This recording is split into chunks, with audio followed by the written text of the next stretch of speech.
Welcome to The Explainer. Today, we're diving headfirst into the breathless, chaotic, and totally euphoric world of a bubblegum indie anthem. It's a song that somehow captures a feeling we've all kind of felt, but, can never quite put into words: obsessive joy. Right out of the gate, the song hits you with this line. It's so provocative, right? It's really designed to make you just stop in your tracks and go, wait, what did she just say? And then bam, she gives us the reason. But hold on. Notice how it's not a statement, it's a question.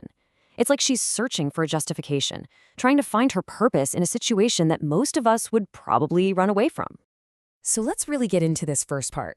This is where the narrator starts to build this really controversial foundation for her feelings, looking for value in some pretty unexpected places.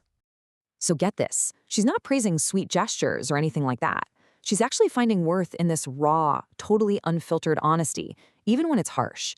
It's almost like she'd rather have a painful truth than a comforting lie.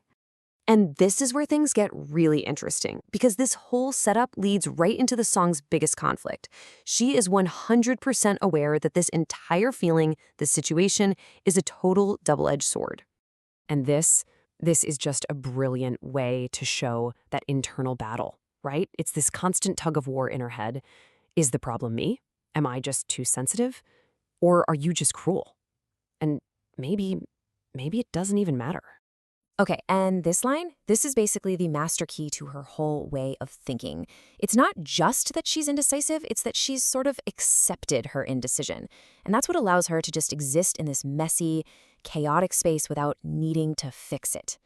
And it all just boils down to this one perfect line. This is the summary of the whole dilemma. It's a conscious choice. She knows the risk, she sees the bad idea part, but she's actively choosing the thrill over any kind of stability. All right, let's get to the best part, the song's absolute peak. This is the moment where all that quiet thinking just gets thrown out the window for this pure, unapologetic, almost frantic wave of emotion. This right here, this is that moment of complete surrender. It's the turning point where she decides to just stop analyzing everything, stop weighing the pros and cons, and just feel it. It's a total release. And then the song just explodes with this rapid-fire, almost desperate repetition. It's not really about the words anymore. It's about trying to express a feeling that's just too big for language, It perfectly mimics that racing heartbeat of the moment. You can literally hear it in her voice, right? The delivery gets so frantic, like she can't even get the words out fast enough. The repetition captures that feeling of being totally overwhelmed, where the words themselves just start to break down. Because let's be real, this isn't your everyday kind of love. This is something else entirely. It's this all-consuming, ecstatic obsession that just drowns out all logic, all reason, and definitely any sense of self-preservation. So what is it she loves so much? Well, the song lays it all out for us. It lists these things, the fighting, the meanness. These are the very source of her joy. She's embracing all the red flags like they're fireworks.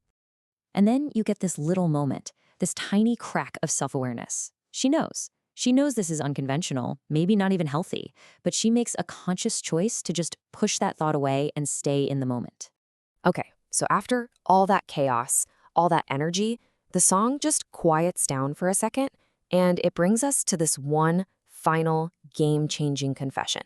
And there it is. That's the whole thing. This one line completely reframes the entire song. She isn't just addicted to chaos or drama in general. Her obsession is tied specifically and so powerfully to this one person. So we can kind of call this feeling obsessive joy, right? It's not just about the thrill itself, it's about that unique, almost intoxicating chemistry with one individual that makes even the painful parts feel like absolute bliss. But in the end, the song doesn't really give us an answer. It just leaves us with this big, unanswered question, completely blurring the line between a toxic situation and a moment of pure, unforgettable connection. So where do you think that line is?